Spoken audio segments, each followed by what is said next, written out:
and welcome to Poker News. Amid the aftermath of the Gutshot court case, the Gambling Commission is attempting to hammer down on illegal poker clubs. In a press release, Phil Breyer, the Commission's Director of Operations, said, "Commercial poker in unregulated premises creates a range of risks and dangers, especially when substantial sums of money are invited or involved. The Commission is therefore warning any card room that they are jeopardizing their certification by continuing to run any illegal games." As for the Gutshot, they're proceeding to run as a card room and have been collaborating with the police on how to do so within the legal parameters. However, since announcing their decision to appeal the case, the much-liked chairman, Derek Kelly, has resigned. The largest study so far regarding online gambling behavior has recently been released and reveals some interesting facts. The study, named the eCogra Global Online Survey, involved 11,000 players and gives insights into attitudes and behaviors of a typical poker player. According to this study, which has the global participation of 96 countries, findings reveal that poker is seen more as a hobby than a way of making profit, and the entertainment factor is what keeps the game popular. Other somewhat predictable findings were that 73.8% of online poker players were male, and that only 6 to 10% of their bankroll is gambled at any one time. A less predictable finding was that casino players were 54.8% likely to be female. They're also more likely to be older than online poker players, ranging from 46 to 55 years old instead of 26 to 35, and both play between 1 and 2 hours a session. The study also showed that online poker players want more regulation, and that a quarter felt very strongly towards having a common code of conduct.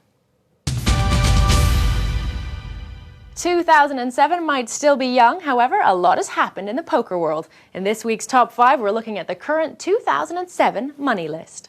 In first place is Ryan Dote with a grand total of $1,535,255. He acquired this amount from just one tournament, which is his first ever big win. It was a $7,800 WPT Championship event, the Caribbean Poker Adventure. Dote battled through a field of 937 entrants.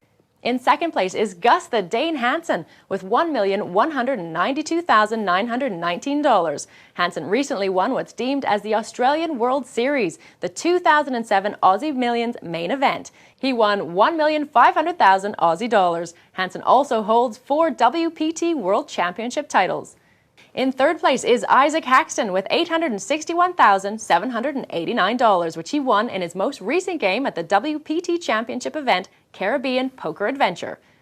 In fourth place is Jimmy Frick with $823,534. He played 2 games in January. The first was a Caribbean Poker Adventure when he came 22nd, winning a healthy $28,255. Frick then won $1 million Aussie dollars at the Aussie Millions main event when he placed second. Lastly, in fifth place is Eric Lindgren with $795,279. He entered the Hold'em $1 million Aussie event at the Aussie Millions and came first, winning $1 million Aussie dollars. With all the recent controversy in the press regarding gambling, as a poker player, would you still play poker if no money was involved? The classic line is that, in poker, money is just a way of keeping score. But for many people, I'm not sure that's true. I think money is really important, and all these kind of points leagues that you see in pubs, you play for points. There's always a prize at the end of it, because that's the only way of getting around the law. But the law is changing, so I think all these points leagues will evaporate when the new gambling laws come into force in the autumn. Only if I could get something of value with the points.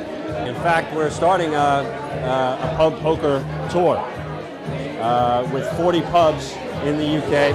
I would play poker any time of the day, any time of the night, for fun, for points, for money or not.